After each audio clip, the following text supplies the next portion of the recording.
एक बार एक दरख्त पर एक घोंसला था और इस घोंसले के अंदर एक चिड़ा और चिड़िया रहा करते थे।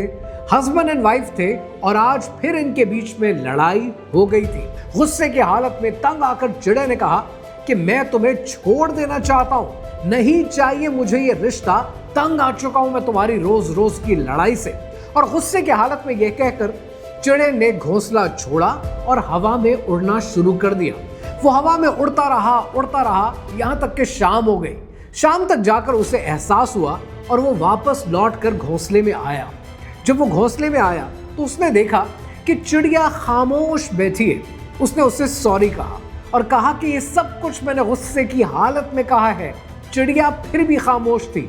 वो सॉरी कहता रहा, मनाता रहा, लेकिन चिड़िया खामोश थी। जब उसने कहा कि मैंने इतनी बार सॉरी कहा है, तुम मेरी बात सुनने को तैयार नहीं हो।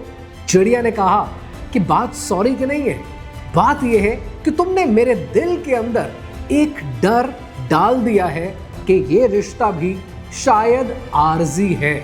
साइकोलॉजी कहती है कि जब कोई अबैंडनमेंट फियर देता है तो वो हमारे एमिगडाला को ट्रिगर कर देता है। जब एमिगडाला ट्रिगर होता है तो ये वो चीज है कि जो आपके अंदर डेंजर थ्रेट को पैदा करती है।